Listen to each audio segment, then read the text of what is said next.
Hello മക്കളെ, എല്ലാ കൂട്ടുകാർക്കും ടോപ്പിക്സിലേക്ക് സ്വാഗതം. അപ്പോൾ കഴിഞ്ഞ ക്ലാസ്സിൽ നമ്മൾ CPO സ്പെഷ്യൽ മാത്തമാറ്റിക്സിൻ്റെ കുറച്ച് ക്വസ്റ്റ്യൻസ് കണ്ടു. പാർട്ട് 1 ആയിട്ട് നമ്മൾ കണ്ടു. ഇന്ന് നമ്മളതിൻ്റെ ബാക്കി ക്വസ്റ്റ്യൻസ് ആണ് ചെയ്യുന്നത്. കഴിഞ്ഞ ക്ലാസ്സിലെ കമൻറ്റുകൾ ഞാൻ കണ്ടിരുന്നു. നിങ്ങൾ ആവശ്യപ്പെടുന്നത് പോലെ കൃത്യമായിട്ടുള്ള ക്ലാസ്സുകൾ നിങ്ങളുടെ സമയവും അതുപോലെ നമ്മളുടെ പരീക്ഷ അടുത്തിരിക്കുന്ന ആ കാര്യങ്ങളെല്ലാം മുമ്പിൽ കണ്ടുകൊണ്ട് കൃത്യമായിട്ട് നിലവാരമുള്ള ചോദ്യങ്ങളുമായിട്ട് ഞാൻ ഉറപ്പായിട്ടും വരുന്നതായിരിക്കും. അപ്പം ഇന്നത്തെ ക്ലാസ്സിലേക്ക് നമുക്ക് ഡയറക്റ്റ് പോകാം, ഒട്ടും തന്നെ സമയം കളയണ്ട. ആദ്യത്തെ ക്വസ്റ്റ്യൻ എന്താ നോക്കിക്കേ. ഒരു കുടുംബത്തിലെ 5 കുട്ടികൾ തമ്മിൽ 3 വയസ്സ് വ്യത്യാസമാണുള്ളത്. എല്ലാവരുടെയും വയസ്സുകളുടെ തുക 50 എങ്കിൽ ഇളയ കുട്ടിയുടെ വയസ്സ് എത്ര? ഓക്കെ, ഇവിടെ മനസ്സിലാക്കേണ്ടത് മാത്തമാറ്റിക്സിലുപരി ഒരു ലോജിക്കാണ്. എടാ, അവസാനം ജനിക്കുന്ന കുട്ടിയായിരിക്കില്ലേ ഏറ്റവും ഇളയവൻ, ലാസ്റ്റ് ജനിക്കുന്നവനായിരിക്കും ഏറ്റവും ഇളയത് എന്നുള്ള കാര്യം നിങ്ങൾ മനസ്സിൽ വെക്കുക. ആ കാര്യം മനസ്സിൽ വെച്ചുകൊണ്ട് ഞാൻ എഴുതുന്നതിനൊരു രീതി ഞാൻ കാണിച്ചു തരാം. ഓക്കെ, ഇപ്പം നമ്മൾ പരീക്ഷാ പേപ്പറിൽ അത് എഴുതുമ്പം ഞാൻ ഇങ്ങനെയായിരിക്കും എഴുതാൻ തുടങ്ങുന്നത്. നോക്കിക്കൊള്ളുക. ഇപ്പം അവസാനം ജനിച്ചത് എക്സ്, ഓക്കെ ആണല്ലോ. ഇപ്പം ഇവരെല്ലാം തമ്മിലുള്ള വ്യത്യാസം, വയസ്സിൻ്റെ വ്യത്യാസം എന്ന് പറയുന്നത് 3 വയസ്സെന്ന് പറഞ്ഞിട്ടുണ്ട്. 3 വയസ്സ് വ്യത്യാസമാണ് ഈ 5 കുട്ടികളും തമ്മിലുള്ളത്. ഓക്കെ, അപ്പോൾ ഇവൻ്റെ തൊട്ട് മുകളിലുള്ളവൻ, അതിൻ്റെ ഈ അവസാനം ജനിച്ച കുട്ടി അവനായിരിക്കും ഏറ്റവും ഇളവൻ. അവന് തൊട്ട് മുമ്പിൽ ജനിച്ചവൻ എന്തായിരിക്കും? ഈ അവസാനം ജനിച്ചവനെക്കാട്ടിൽ ഏറ്റവും ഇളവനെക്കാട്ടിൽ 3 വയസ്സ് കൂടിയതായിരിക്കും അല്ലേ. അപ്പം x+3. ഓക്കെ, ക്ലിയർ ആണല്ലോ. ഒരു കുടുംബത്തിലെ 5 കുട്ടികൾ തമ്മിൽ 3 വയസ്സ് വ്യത്യാസമാണ്. തമ്മിൽ എന്ന് പറയുമ്പം ഈ 2 പേരെടുക്കുമ്പോൾ, ഓക്കെ, അതായത് ഇവർ ജനിച്ചത് 3 വയസ്സ് വ്യത്യാസത്തിൻ്റെ ആണ് എന്നുള്ള കാര്യം മനസ്സിലാക്കണം. തമ്മിൽ 3 വയസ്സ് വ്യത്യാസം, 5 കുട്ടികളും തമ്മിൽ, ഓക്കെ ആണല്ലോ. അപ്പം ഈ രണ്ടാമത് ജനിച്ച, അതായത് ഏറ്റവും ഇളവൻ, അതിന് തൊട്ട് മുമ്പുള്ളവൻ അവൻ്റെ വയസ്സെന്ന് പറയുന്നത് x+3 ആയിരിക്കും. അങ്ങനെയാണെങ്കിൽ അതിൻ്റെ തൊട്ട് മുമ്പുള്ളവൻ എന്തായിരിക്കും? ഇവനെക്കാട്ടിലും 3 വയസ്സ് കൂടിയതായിരിക്കും അല്ലേ. ഇവനെക്കാട്ടിലും 3 വയസ്സ് കൂടിയതെന്ന് പറയുമ്പം x+3 കൂടി വീണ്ടും 3 ആഡ് ചെയ്യുക, അപ്പം x+6 കിട്ടും. ഓക്കെ ആണല്ലോ. മൂന്നാമത്തെ ആളുടെ വയസ്സ് x+6 ആയിരിക്കും. ഓക്കെ, ഇനി അതിൻ്റെ തൊട്ട് മുമ്പ് ജനിച്ചവൻ എന്തായിരിക്കും? ഈ x+6നേക്കാളും 3 വയസ്സ് കൂടി മൂത്തതായിരിക്കും. അപ്പോൾ x+9 എന്ന് പറയാൻ പറ്റും. അപ്പോൾ ഇപ്പോൾ 4 പേരായി. അപ്പോൾ 5-ാമത്, അതായത് ആ കുടുംബത്തിൽ ആദ്യം ജനിച്ച ആൾ, ഏറ്റവും മൂത്ത ആളെന്ന് പറയുന്നത് ഈ x+9നേക്കാളും 3 വയസ്സ് കൂടിയതായിരിക്കും. അപ്പോൾ x+12 എന്ന് വരും. ഓക്കെ ആണല്ലോ, ക്ലിയർ ആണോ? അപ്പോൾ ഏറ്റവും ഇളയവൻ, അതിന് തൊട്ട് മുമ്പുള്ളത് x+3, അതിന് തൊട്ട് മുമ്പുള്ളത് x+6, അതിന് തൊട്ട് മുമ്പുള്ളത് x+9, അതിന് തൊട്ട് മുമ്പുള്ളത് x+12. ഈ ഒരു ക്രമം കൃത്യമായിട്ട് മനസ്സിലാക്കുക. ഇവരുടെ തുകയാണ് എന്ത്? ഈ പറഞ്ഞിരിക്കുന്ന 50 എന്ന് പറയുന്നത്. അപ്പോൾ നിങ്ങൾ നോക്കിക്കേ, ഇതെല്ലാം ഈ തുകയെല്ലാം ഇതെല്ലാം അങ്ങ് ആഡ് ചെയ്താൽ പോരെ. ഇതെല്ലാം നമ്മൾ ആഡ് ചെയ്യുന്നു, ഈ സാധനങ്ങളെല്ലാം ആഡ് ചെയ്യുന്നു. അപ്പോൾ ആഡ് ചെയ്യുമ്പോൾ ശ്രദ്ധിക്കുക, എത്ര എക്സ് ഉണ്ട്? 1, 2, 3, 4, 5. അപ്പോൾ 5x ആഡ് ചെയ്യുമ്പോൾ 5 ആപ്പിൾ ആഡ് ചെയ്താൽ 5 ആപ്പിൾ ആഡ് ചെയ്യുമ്പോൾ എക്സ് 5 തവണ ആഡ് ചെയ്യുമ്പോൾ 5x എന്ന് പറയും. 5 ആപ്പിൾ എന്ന് പറയുമ്പോൾ 5 × ആപ്പിൾ. ഓക്കെ, 5 × ആപ്പിൾ എന്നല്ല, 5x എന്ന് പറയുമ്പോൾ 5x. ഓക്കെ, ശരി. ഇനി ഇതെല്ലാം ആഡ് ചെയ്യുക. ഇനി എന്താ വരുന്നത്? 6, 3, 9, 12 ആഡ് ചെയ്യുക. എത്ര വരും? 6, 3, 9, 9, 9, 18, 18, 10, 22, 24. ഓക്കെ, 6, 3, 9, 9, 9, 18, 18, 12, 30 എന്ന് വരും അല്ലേ. 30 എന്നാണ് വരുന്നത്. 5x + 30 എന്ന് പറയുന്നത് എത്ര വരൂടാ? 50 എന്ന് വരും. അങ്ങനെയാണെങ്കിൽ ഇതിനെ ഇനി സോൾവ് ചെയ്യാന്ന് പറയുമ്പോൾ ഒന്നുമില്ല, എക്സിൻ്റെ വാല്യൂ കണ്ടുപിടിക്കുക. ഈ 30ന് ഇപ്പുറം കൊണ്ടുപോകുമ്പോൾ +30 അപ്പുറം പോകുമ്പോൾ -30 ആവും. സമം 50 - 30 എന്ന് വരും. എക്സ് എന്ന് പറയുന്നത് എത്ര വരും? 50 - 30 എന്ന് പറഞ്ഞാൽ 20 ആണ് അല്ലേ. 20, അതായത് 5x എന്ന് പറയുന്നത് 20 എന്ന് കിട്ടും. അങ്ങനെയാണെങ്കിൽ എക്സ് എന്ന് പറഞ്ഞാൽ ഈ 5-ന് 2 സൈഡിലും 5 കൊണ്ട് ഹരിക്കുമ്പം 20/5. ഓക്കെ, 20/5. ഈ 5 വെട്ടിപ്പോവും. ഇവിടെ എക്സ് സമം 20/5 എന്ന് പറഞ്ഞാൽ 4 എന്ന് കിട്ടും. അപ്പോൾ നമ്മുടെ ആൻസർ എത്രയായിരിക്കും? 4 ആയിരിക്കും നമ്മുടെ ഉത്തരം. ക്ലിയർ ആണേ? ഓക്കെ, ഇനി അടുത്ത ചോദ്യം നോക്കുക. 6 മിനിറ്റ് കൊണ്ട് ഒരു ടാങ്കിൻ്റെ 3/5 ഭാഗം നിറയും. ഇനി നിറയാൻ എത്ര മിനിറ്റ് വേണം? അതായത് നോക്കുക, ഒരു ടാങ്കിൻ്റെ 3/5 ഭാഗം നിറയാൻ 6 മിനിറ്റ് വേണം. എടാ, മൊത്തം 3/5 ഭാഗം എന്ന് പറയുമ്പോൾ എന്താണ്? അതായത് എൻ്റെ കയ്യിലുള്ള 3/5 എന്ന് പറയുമ്പം ആകെ 5 ഭാഗമുണ്ട്. അപ്പം മൊത്തം 5 ഭാഗം, അതിൽ 3 ഭാഗം ഇപ്പം 6 മിനിറ്റ് കൊണ്ട് നിറഞ്ഞു കഴിഞ്ഞു. അപ്പം മൊത്തം 5 ഭാഗമാണ് ഉള്ളത്. അതിൽ 3 ഭാഗം എന്ത് നിറഞ്ഞു? 6 മിനിറ്റ് കൊണ്ട് നിറഞ്ഞു കഴിഞ്ഞു. ഇനി ബാക്കി എത്ര ഭാഗമുണ്ട് നിറയാൻ? ബാക്കി 2 ഭാഗമുണ്ട്. ഓക്കെ ആണല്ലോ, ക്ലിയർ ആണേ? അപ്പം 3 ഭാഗം നിറയാൻ 6 മിനിറ്റ് വേണം. അങ്ങനെയാണെങ്കിൽ ബാക്കി ഇനി നിറയാൻ എത്ര മിനിറ്റ് വേണമെന്നുള്ള ബാക്കിയുള്ള ഭാഗം നിറയാൻ. അപ്പോൾ ഈ 2 ഭാഗം നിറയാൻ എത്ര മിനിറ്റ് വേണമെന്നാണ് ചോദിക്കുന്നത്. 3 ഭാഗം നിറയാൻ 6 മിനിറ്റ് ആണെങ്കിൽ 1 ഭാഗം നിറയാൻ എത്ര മിനിറ്റ് ആയിരിക്കും? 6/3 = 2 മിനിറ്റ്. 3 ആപ്പിളിന് 6 രൂപ. അങ്ങനെയാണെങ്കിൽ ഒരു ആപ്പിളിന് എത്ര രൂപ? 6/3 2 രൂപ എന്ന് ചിന്തിക്കുക. 2 രൂപയ്ക്ക് ആപ്പിളൊന്നും കിട്ടൂല, അതൊന്നും ഓർത്ത് പോകണ്ട കേട്ടോ. അടി അപ്പോൾ 1 ഭാഗം നിറയാൻ 2 മിനിറ്റ് ആണെങ്കിൽ 2 ഭാഗം നിറയാൻ എത്ര മിനിറ്റ് വേണടാ? 1 ഭാഗം നിറയാൻ 2 മിനിറ്റ് ആണെങ്കിൽ 2 ഭാഗം നിറയാൻ എന്ത് ചെയ്യും? 2 ഭാഗത്തും 2 കൊണ്ട് ഗുണിക്കുകയാണ് ചെയ്യേണ്ടത്. അപ്പോൾ ഇതിനെ 2 കൊണ്ട് ഗുണിച്ച് എത്ര വരും? 4 മിനിറ്റ് എന്ന് വരും. എളുപ്പത്തിൽ ഏതാണ്? ഓപ്ഷൻ ഡി ആയിരിക്കും നമ്മുടെ ഉത്തരം എന്ന് പറയുന്നത്. ക്ലിയർ ആയിട്ട് മനസ്സിലായി? ഓക്കെ, അടുത്ത ചോദ്യത്തിലേക്ക് വാ. ഇവിടെ ഇത് മാത്തമാറ്റിക്സ് അല്ല, നിങ്ങൾ മനസ്സിലാക്കണം. റീസണിങ്ങും മാത്തമാറ്റിക്സ്, അതായത് PSC മാത്സിൻ്റെ അകത്ത് 2 ഭാഗമുണ്ട്: mental ability, math. Mental ability എന്ന് പറയുമ്പോൾ അവിടെ കണക്ക് കൂട്ടുകയല്ല, നിങ്ങളുടെ യുക്തി എങ്ങനെ നിങ്ങൾ ഉപയോഗിക്കുന്നു.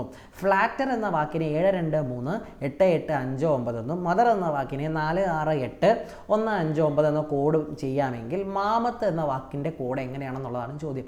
മക്കളെ, ഇവിടെ സാധാരണ വരുമ്പോൾ നമ്മൾ എന്താ ചെയ്യുന്നത്? ആൽഫബറ്റുകൾ തമ്മിലുള്ള ബന്ധം, ആൽഫബറ്റുകളും നമ്പറുകളും തമ്മിലൊരു ബന്ധം സ്ഥാപിക്കാൻ പറ്റുമോ നമ്മൾ നോക്കും. ആ ബന്ധം വെച്ചിട്ട് നമ്മൾ കാര്യങ്ങൾ എഴുതും. ഓക്കെ ആണേ? അപ്പം ഇവിടെ നിങ്ങളൊരു കാര്യം മനസ്സിലാക്കാം. അപ്പോൾ സാധാരണ ചെയ്യുന്നത് വെച്ചാൽ എഫിന് നേരെ നിൽക്കുന്ന നമ്പർ 6. അപ്പോൾ എഫിന് നേരെ ഇവിടെ എന്താണ്? ഇവിടെ 7 തന്നിരിക്കുന്നത്. അപ്പോൾ നമ്മൾ വിചാരിക്കും അതിൻ്റെ തൊട്ട് പുറകിലുള്ള, അപ്പം തൊട്ട് പുറകിലുള്ള, അതായത് എഫ് കഴിഞ്ഞ് തൊട്ട് വരുന്ന നമ്പർ എഫിൻ്റെ കൂടെ 6 6ൻ്റെ കൂടെ 1 കൂട്ടുമ്പോൾ 7 കിട്ടും. അതേ രീതി ആണോ അടുത്തത് നമുക്ക് നോക്കാം. എല്ലിന് കൂടെ 2. എല്ലിന് ഇവിടെ കിടക്കുന്ന എത്രയാണ്? 12. ഓക്കെ, ഇനി എയുടെ കൂടെ 3 ആണ്. എയുടെ ശരിക്കും വരുന്ന നമ്പർ 1, എയുടെ കൂടെ 3 ആണ്. അപ്പം ഒരു കാര്യം മനസ്സിലായി. അങ്ങനെ ഒരു പാറ്റേൺ ഫോളോ അങ്ങനത്തെ, അതായത് അക്കവും അല്ലെങ്കിൽ ലെറ്ററും അതിൻ്റെ കൂടെയുള്ള നമ്പറും തമ്മിൽ ബന്ധിപ്പിക്കുന്ന ഒരു പാറ്റേൺ അല്ല. ലെറ്ററും അതിൻ്റെ അപ്പുറത്തും ഇപ്പുറത്തുള്ള അക്കങ്ങളുടെ ലെറ്ററിൻ്റെ നമ്പറുമായിട്ട് ബന്ധിപ്പിക്കുന്ന ഒരു പാറ്റേൺ അല്ല എന്ന് വ്യക്തമായിട്ട് മനസ്സിലായി. ഇനി നമ്മൾ നോക്കുമ്പം ഈ നമ്പറുകളെല്ലാം കൂട്ടിക്കഴിഞ്ഞാൽ നിങ്ങൾക്കൊരു കാര്യം ക്ലിയർ ആയിട്ട് അറിയാലോ. 6 പിന്നെ 2 പിന്നെ 1 അങ്ങനെയുള്ള നമ്പറെല്ലാം കൂട്ടുമ്പോൾ ഒരിക്കലും ഇത്രയും വലിയ ഒരു നമ്പറിലേക്ക് ഒരു കാരണവശാലും എന്ത് വരില്ല? ഇത് കടന്നു വരില്ല എന്നുള്ള കാര്യം മനസ്സിലായി. അപ്പോൾ ഇവിടെ ഇങ്ങനെ ഈ 2 സാഹചര്യങ്ങളിലും വന്നു കഴിഞ്ഞാൽ പിന്നെ ഇവിടെ ഉള്ള ഒരു കാര്യം എന്ന് വെച്ച് കഴിഞ്ഞാൽ വളരെ ലളിതമായിരിക്കും. അതായത് ഈ തന്നിരിക്കുന്ന ഉത്തരങ്ങൾ, ഈ തന്നിരിക്കുന്ന ഡേറ്റ, ഈ തന്നിരിക്കുന്ന വിശദാംശങ്ങളിൽ തന്നെ നമ്മളുടെ ഉത്തരത്തിലേക്ക് ലീഡ് ചെയ്യാൻ പറ്റും. ഒന്ന് പറഞ്ഞാൽ നമ്മൾ സാധാരണ ഇതൊന്നും പഠിക്കാത്ത ഒരാളാണെങ്കിൽ എന്ത് ചെയ്യും? സാധാരണ ചെയ്യുന്ന രീതി ഏതോ ആ രീതിയാണ് ഇവിടെ ഉപയോഗിക്കുന്നത്. ഇവിടെ നോക്കുക, മാമത്തിൻ്റെ അകത്ത് M ഉണ്ട്. അപ്പോൾ ഇവിടെ M ഉണ്ട്, എമ്മിന് 4. ഓക്കെ ആണല്ലോ? ഇനി എ എന്ന് പറയുന്ന അക്കം, എക്ക് 3. ഓക്കെ, ഇനി ഇവിടെ എമ്മിന് 4 ഓക്കെ, ഓ എവിടെ ഉണ്ട്? ഇവിടെ 6 ഉണ്ട്. അപ്പോൾ നിങ്ങൾ നോക്കിക്കേ, ഇവിടെ ഇതിൻ്റെ അകത്ത് ഒരു ഇ ഉണ്ട്, 5. ഈ മദറിൻ്റെ അകത്തും ഇക്ക് 5 തന്നെയാണ്. അപ്പം ഇക്ക് 5 വരുന്നത്. ഇനി 6ന് 9, ഇവിടെയും 6ന് 9. അപ്പോൾ ഒരു കാര്യം മനസ്സിലായി. ഇവിടെ അതത് ഇതിൻ്റെ അകത്ത് പറയുന്ന ഇക്ക് 5ഉം 6ന്, ഫ്ലാറ്ററിൻ്റെ അകത്ത് ഇക്ക് 5ഉം 6ന് 9 അതേ രീതി തന്നെയാണ് മദറിൻ്റെ ഇക്കും 5, 6നും 9. അപ്പോൾ എന്താ? ഈ സാധനം, അതായത് ഈ പറയുന്ന ഒരു ഫിക്സഡ് ആയിട്ടുള്ളൊരു പാറ്റേൺ ആണെന്നുള്ള കാര്യം മനസ്സിലായി. അപ്പോൾ ഇതിൻ്റെ അകത്ത് എമ്മിന് 4 ആണെങ്കിൽ ഇവിടെയും എമ്മിന് 4 ആയിരിക്കും. ഇതിൻ്റെ അകത്ത് നോക്കുക, ഇതിൻ്റെ അകത്ത് എക്ക് 3 ആണെങ്കിൽ ഇതിൻ്റെ അകത്ത് എക്ക് 3 തന്നെയായിരിക്കും. എമ്മിന് വീണ്ടും 4. അപ്പോൾ 4, 3, 4, 4. ഓക്കെ, അപ്പം ഈ ഓപ്ഷൻ വെട്ടിപ്പോവും, ഈ ഓപ്ഷൻ വെട്ടിപ്പോവും, പിന്നെ 2 ഉള്ളൂ. ഇനി ഒ എന്ന് പറയുന്നത് 6. 4, 3, 4, 4, 6. ഓക്കെ, ടി എന്ന് പറയുന്നത് 8. അപ്പോൾ ഏതായി? ഓപ്ഷൻ ഇതായി. ഓക്കെ, ഇനി എച്ച് എന്ന് പറയുന്നത് 1. ഓക്കെ, 4, 3, 4, 4, 6, 8 1ലേക്ക് വരും. അതായത് ഞാൻ പറയട്ടെ, ഈ കോഡിങ് പഠിക്കാത്ത ഒരാളെ സംബന്ധിച്ച് അയാൾ എന്തായിരിക്കും ചെയ്യുന്നത്? അയാൾ ചുമ്മാ ഇതിൻ്റെ അകത്തുള്ള എഫ്, ഇപ്പം എന്താ എം മദറിനകത്തുണ്ട്, മദറിനകത്തുള്ള 4 മാമത്തിനും കൊടുക്കും. എ ഫ്ലാറ്ററിൻ്റെ അകത്ത് എ ഉണ്ട്, അതിന് 3 ആണ്, അപ്പോൾ ഇതിന് 3 കൊടുക്കും. അങ്ങനെ ഡയറക്റ്റ് ചെയ്യുന്ന സാധനം തന്നെ. ചില സമയങ്ങളിൽ PSC നമ്മളെ ഇങ്ങനെയും കുഴപ്പിക്കും. അപ്പോൾ ഇങ്ങനെ കൂടി 3 രീതിയിലും പല രീതികളിൽ ചിന്തിക്കാൻ നിങ്ങളുടെ മനസ്സിനെ പ്രേരിപ്പിക്കണം എന്ന് ഒരു ഉദ്ദേശത്തോടെയാണ് ഈ ചോദ്യം ഞാനിവിടെ ഉൾപ്പെടുത്തിയത്. ഓക്കെ ആണേ. അപ്പോൾ അടുത്ത ചോദ്യത്തിലേക്ക് വരാം. 3 യൂണിറ്റ് പരീക്ഷ നടത്തിയതിൽ ആദ്യത്തെ 2 പരീക്ഷകളിൽ രവിക്ക് യഥാക്രമം 70ഉം 75ഉം എന്നീ മാർക്ക് ലഭിച്ചു. ശരാശരി 60 മാർക്ക് ലഭിക്കണമെങ്കിൽ മൂന്നാമത്തെ യൂണിറ്റ് പരീക്ഷയ്ക്ക് രവിക്ക് ലഭിക്കേണ്ട മാർക്ക് എത്ര? എടാ, 8ാം ക്ലാസ്സിൽ മുതൽ പഠിക്കുന്ന കുട്ടികൾ ചെയ്യുന്ന കോൺസെപ്റ്റാണിത്. അതായത് 7ലും 8ലും ഒക്കെ പഠിക്കുന്നവർ ചെയ്യുന്ന കാര്യമാണിത്. അപ്പം നിങ്ങൾ ഒരിക്കലും ഇതിനെ വലിയ ഒരു ചോദ്യമായിട്ട് കാണരുത്. വളരെ ലളിതമായിട്ട് ചിന്തിക്കാൻ നിങ്ങളുടെ മനസ്സിനെ പ്രേരിപ്പിക്കുക. 3 പരീക്ഷകളാണ് മൊത്തം നടക്കുന്നത്. 3 പരീക്ഷ. ഓക്കെ ആണല്ലോ. എത്ര പരീക്ഷയുണ്ട്? 3 പരീക്ഷ. ഇനി ശരാശരി 60 മാർക്ക് കിട്ടണം. ശരാശരി എത്ര മാർക്ക് കിട്ടണം? 60 മാർക്ക് കിട്ടണം. അതിൽ 2 പരീക്ഷയുടെ മാർക്ക് ഓൾറെഡി തന്നിട്ടുണ്ട്. 70ഉം 75ഉമാണ്. അങ്ങനെയാണെങ്കിൽ മൂന്നാമത്തെ പരീക്ഷയ്ക്ക് എത്ര മാർക്ക് മേടിച്ചാലാണ് ഈ 60 എന്ന ശരാശരി കിട്ടുക എന്നുള്ളതാണ്. ഇനി നമുക്ക് ശരാശരി കണ്ടുപിടിക്കാനുള്ള സൂത്രവാക്യം അറിയാം. എന്താണ്? ആകെ തുക ബൈ ആകെ എണ്ണമാണ്. ആകെ തുക ബൈ ആകെ എണ്ണമാണ്. ഓക്കെ ആണല്ലോ. അപ്പം ഇതാ നോക്കുക. ഇനി ഈ ശരാശരി തന്നിട്ടുണ്ട്, എണ്ണവും തന്നിട്ടുണ്ടെങ്കിൽ ആകെ തുക എന്ന് പറയുന്നത് എന്തായിരിക്കും? ശരാശരി ഗുണം എണ്ണമായിരിക്കും. ശരാശരി ഗുണം എണ്ണമായിരിക്കും ആകെ തുക എന്ന് പറയുന്നത്. ഓക്കെ, ഇവിടെ ശരാശരി എത്രയാണടാ? 60ആണ്. ഇവിടെ എണ്ണം എത്രയാണടാ? 3ആണ്. അപ്പോൾ 60 ഗുണം 3 എത്ര വരും? 180. അതായത് ഈ 3 മാർക്ക് കൂടി കൂട്ടുമ്പോൾ, അപ്പോൾ ആ മൂന്നാമത്തെ മാർക്കിനെ എക്സ് എന്ന് ഞാൻ വിളിക്കുന്നു, കുഴപ്പമില്ലല്ലോ. ആ 3 മാർക്ക് കൂടി കൂട്ടുമ്പോൾ 180 കിട്ടും എന്ന് നമുക്ക് പറയാൻ പറ്റും. സൂത്രവാക്യം എഴുതുവാണെങ്കിൽ അതിന് ഇങ്ങനെയൊക്കെ എഴുതാൻ പറ്റും. 70 + 75 + എക്സ് ബൈ 3 എന്ന് പറയുന്നത് 60 ആയിരിക്കണം എന്നുള്ളത് ഒറ്റയടിക്ക് എഴുതിയതാണ് നിങ്ങളിപ്പോൾ കണ്ടത്. 70ഉം 75ഉം 145 + എക്സ് എന്നത് എത്ര വരും? 180 വരും. എക്സ് എന്ന് പറഞ്ഞാൽ ഈ 145ന് ഇപ്പുറം കൊണ്ടുവരുമ്പോൾ 180 - 145 എന്ന് വരും. അഥവാ 35 എന്ന് വരും. ഏത്? മൂന്നാമത്തെ പരീക്ഷയുടെ മാർക്ക്. മൂന്നാമത്തെ പരീക്ഷയ്ക്ക് 35 മാർക്ക് ലഭിച്ചെങ്കിൽ മാത്രമേ എന്ത് സംഭവിക്കുകയുള്ളൂ? ശരാശരി 60 എന്ന് പറയുന്ന ആ മാർക്കിലേക്ക് ആ കുട്ടി എത്തിച്ചേരുള്ളൂ. ക്ലിയർ ആണ്. വളരെ ലളിതമായിട്ട് ശരാശരി എന്ന കോൺസെപ്റ്റ് മനസ്സിലാക്കിയാൽ ഇത് മനസ്സിലാക്കാൻ പറ്റും. ഇവിടെ ഈ 2 കാര്യങ്ങൾ കൊണ്ട് നമ്മൾ ആ കോൺസെപ്റ്റ് കൃത്യമായിട്ട് മനസ്സിലാക്കി അത് ഇതിൻ്റെ അകത്തേക്ക് അപ്ലൈ ചെയ്യുന്നത് മാത്രമേ ഉള്ളൂ. ഓക്കെ ആണല്ലോ. ഇനി അടുത്ത ചോദ്യം. ഈ ചോദ്യം എന്ന് പറയുന്നത് മിശ്ര ഫ്രാക്ഷൻ, അതായത് മിക്സഡ് ഫ്രാക്ഷൻ. ഓക്കെ ആണല്ലോ. അപ്പം ഈ മിക്സഡ് ഫ്രാക്ഷനെ എങ്ങനെയാണ് ചെയ്യുന്നത് എന്നുള്ളത്. ഓക്കെ, ഇപ്പം ഞാൻ നിങ്ങൾക്ക് ചുമ്മാ ഒരു ഇത് പറഞ്ഞു തരാം. വളരെ സിമ്പിളായിട്ട്. ഇപ്പം ഞാൻ പറയാം. ഇപ്പം 2 1/3 +3 1/4 ഇത് ആഡ് ചെയ്യാൻ പറഞ്ഞു കഴിഞ്ഞാൽ, ഇത് കൂട്ടാൻ പറഞ്ഞു കഴിഞ്ഞാൽ, നിങ്ങൾ ഇതിൻ്റെ അകത്ത് ഈ 2 അക്കങ്ങളില്ലേ, അവന്മാരെ മാത്രം എടുക്കുക, അവന്മാരെ കൂട്ടുക. ഓക്കെ, അതിൻ്റെ കൂടെ ഈ 1/3 + 1/4 എഴുതുക. അതായത് എത്ര വരും? 2 3 5. ഇനി ഇതെത്ര വരും? 5 പ്ലസ് ഇരുന്നാൽ 5. ഇനി ഇതെത്ര വരും? ഇത് LCM എടുത്തു കഴിഞ്ഞാൽ എന്ത് വരും? 4 + 3 / 12 എന്ന് വരും. അതായത് 5 7/12 എന്ന് വരും. ഈ സാധനം കൂട്ടാന്ന് പറഞ്ഞാൽ LCM എടുത്ത് കൂട്ടുന്നതാണ്. ഓക്കെ ആണല്ലോ. നിങ്ങളത് നോക്കണ്ട, ഇതിൻ്റെ അകത്തുള്ള മെക്കാനിസം മനസ്സിലാക്കിയാൽ മതി. അപ്പോൾ ഇവിടെ എന്താണ് ചെയ്യേണ്ടതെന്ന് നോക്കുക. ഈ 7 11 7 5 അതെല്ലാം അങ്ങ് കൂട്ടുക. ഇവിടെ 7 എടുത്തു. 7 + 11. ഇനി അതിനുശേഷം ഇവിടെ എന്താണെടാ? മൈനസ് ആണ്. -7 പിന്നെ +5. ഇനി ബാക്കിയുള്ളവന്മാരെ സമാധാനത്തിൽ എഴുതുക. 3/8 +1/2 -3/4 +5/3. ഓക്കെ ആണേ. ഇനി എന്തോ ചെയ്യണം? ഇതിനെല്ലാം ആഡ് ചെയ്യുക. 7ഉം 7ഉം വെട്ടിപ്പോകും. 11ഉം 5ഉം ഇവിടെ 16 എന്ന് വരും. ഇനി ഇവിടെ LCM എടുക്കണം. ഓക്കെ, LCM എടുക്കുമ്പോൾ ഇവിടെ നോക്കുക. ഈ 8 2 4 3 ഈ ഓരോ നമ്പറിൻ്റെയും ലസാഗു, LCM എന്ന് പറഞ്ഞാൽ ലീസ്റ്റ് കോമൺ മൾട്ടിപ്പിൾ, ഏറ്റവും ചെറിയ ഈ എല്ലാ നമ്പറിനും കോമൺ ആയിട്ട് വരുന്ന മൾട്ടിപ്പിൾ കണ്ടുപിടിക്കണം. ഓക്കെ, എടാ ഇവിടെ 6 ആണേ. ഇവിടെ 6 2 4 6 8 2 4 6 8 ഇതിന് കോമൺ ആയിട്ട് വരുന്ന മൾട്ടിപ്പിൾ. അപ്പോൾ നിങ്ങൾ 8ൻ്റെ മൾട്ടിപ്പിൾ എടുക്കുക.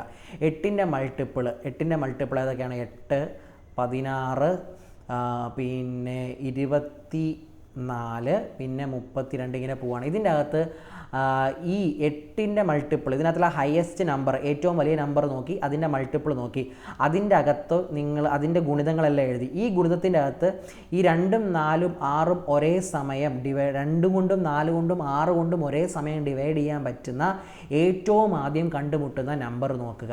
ക്ലിയർ ആണേ?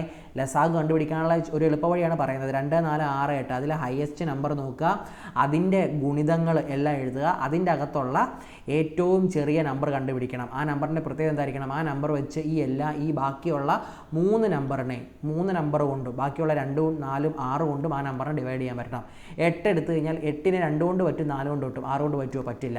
16 എടുത്തു കഴിഞ്ഞാൽ 16നെ 2 കൊണ്ട് പറ്റും, 4 കൊണ്ട് പറ്റും, പക്ഷേ 6 കൊണ്ട് പറ്റില്ല. ഇനി 24 എടുത്തു കഴിഞ്ഞാൽ 2 കൊണ്ട് പറ്റും, 4 കൊണ്ട് പറ്റും, 6, 4, 24 അപ്പോൾ LCM എന്ന് പറയുന്നത് എന്താണ്? 24. ഓക്കെ, അപ്പം ഇവിടെ വലിയൊരു ഡിനോമിനേറ്റർ എഴുതിയിട്ട് ഇവിടെ 24 എഴുതുക. ഓക്കെ ആണല്ലോ? ഇനി ഈ 8നെ 24 ആക്കാൻ വേണ്ടി ഏത് നമ്പർ കൊണ്ടാണ് ഗുണിക്കേണ്ടത്? 3 കൊണ്ടല്ലേ? അതേ നമ്പറിനെ ഡിനോമിനേറ്റർ കൊണ്ട് ഗുണിക്കുക. ആ നമ്പർ ഇവിടെ എഴുതുക, 3, 3, 9. ഇനി ഈ 2നെ 24 ആക്കാൻ വേണ്ടി 12 കൊണ്ടല്ലേ ഗുണിക്കേണ്ടത്?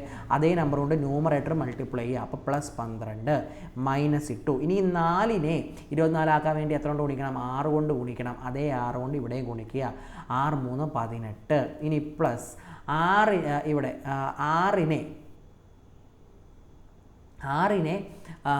24 ആക്കാൻ വേണ്ടി എത്ര കൊണ്ടാണ് ഗുണിക്കേണ്ടത്? 4 കൊണ്ടല്ലേ? അതേ 4 കൊണ്ട് ഇതും ഗുണിക്കുക. അപ്പോൾ +20 എന്ന് വരും. ഇനി എന്ത് ചെയ്താൽ മതി? 16. ഇവിടെ നോക്കുകയാണെന്നുണ്ടെങ്കിൽ ഇപ്പോൾ എന്ത് വരും? 9 20 - 18 എന്ന് പറഞ്ഞു കഴിഞ്ഞാൽ 2 വരും. അപ്പോൾ 9 + 12 പിന്നെ +2/24 എന്ന് വരും സമം 16. എടാ 12ഉം 2ഉം 14, 14ഉം 9ഉം എത്ര വരും? 23 എന്ന് വരും. ശരിയല്ലേ? 14ഉം 9ഉം 19, 19ഉം 4ഉം 23/24 എന്ന് വരും. 16 ഇതിനെ നമ്മൾ എഴുതുമ്പം ഇങ്ങനെയാണ് എഴുതുക. 16 23/24 എന്ന് എഴുതും. അത് ഈ ഓപ്ഷനിലുണ്ടോ? ഉണ്ട്. ഓപ്ഷൻ ഏതാണ്? ഓപ്ഷൻ ഡി ആണ്. ഓപ്ഷൻ ഡി ആണ് നമ്മളുടെ ഉത്തരവെന്ന് പറയുന്നത്. അപ്പോൾ അതാ നോക്കിക്കേ, വളരെ ലളിതമായി ചിന്തിക്കാൻ കഴിഞ്ഞു കഴിഞ്ഞാൽ മാത്തമാറ്റിക്സ് എന്ന് പറയുന്നത് ചെയ്യാനായിട്ട് പറ്റും. എടാ ഒരു 10 ചോദ്യം നിങ്ങളുടെ മുമ്പിൽ തരുന്നു. ആ 10 ചോദ്യമെന്ന് പറയുന്നത് വലിയ ലെവൽ ചോദ്യങ്ങളല്ല. നമ്മളുടെ മക്കൾ അല്ലെങ്കിൽ നമ്മളുടെ ചുറ്റുവട്ടത്തുള്ള സ്കൂളിൽ പോകുന്ന ചെറിയ മക്കൾ പഠിക്കുന്ന ചോദ്യങ്ങൾ നമ്മളെ കൊണ്ട് ചെയ്യാൻ കഴിഞ്ഞാൽ PSC മാത്തമാറ്റിക്സ് ചെയ്യാൻ പറ്റും. അതുകൊണ്ടാണ് ഞാൻ വളരെ ധൈര്യമായിട്ട് നിങ്ങളോട് അത്രയും നെഞ്ചുറപ്പോടെ നിങ്ങളോട് ഞാൻ പറയുന്നത് പോലീസാവാം 10ൽ 10 മേടിച്ച് എന്നുകൊണ്ട് പറയുന്നത്. കാരണം സ്കൂളിൽ പോകുന്ന മക്കൾക്കത് ചെയ്യാമെങ്കിൽ നമ്മളെ കൊണ്ടും പറ്റും. നമ്മളുടെ ബാല്യത്തിലേക്ക് തിരിച്ചു പോയി നമ്മൾ അവിടെ കൈവിട്ട മാത്തമാറ്റിക്സിനെ ഒന്ന് പൊടി തട്ടി അല്പം സാധനങ്ങൾ, മുഴുവൻ വേണ്ട, അല്പം സാധനങ്ങൾ തിരിച്ചെടുക്കുക, ചെയ്യുക. ഓക്കെ, ഇത്രയും കാര്യങ്ങളേ ഉള്ളൂ. ഓക്കെ ആണല്ലോ? അപ്പോൾ അടുത്ത ക്ലാസ്സിൽ ബാക്കി നിങ്ങൾ ആവശ്യപ്പെട്ട ടോപ്പിക്സുമായിട്ട് നമുക്ക് വീണ്ടും കാണാം. അതുവരെ ഈ ക്ലാസ് ഇഷ്ടപ്പെട്ട് കഴിഞ്ഞാൽ തീർച്ചയായും നിങ്ങളുടെ കമൻറ്റുകൾ ഇനിയും വരണം. നിങ്ങൾ തീർച്ചയായിട്ടും നിങ്ങൾക്ക് ആവശ്യമുള്ള കാര്യങ്ങൾ ചോദിക്കുക. ഏറ്റവും മികച്ച സപ്പോർട്ടുമായി മാത്തമാറ്റിക്സിൻ്റെ കേസിൽ കേരള PSCക്ക് മാത്തമാറ്റിക്സിൻ്റെ ഏറ്റവും മികച്ച സപ്പോർട്ടുമായി ഞാൻ വീണ്ടും വരും. വീണ്ടും കാണുവരെ ടേക്ക് കെയർ. ബൈ.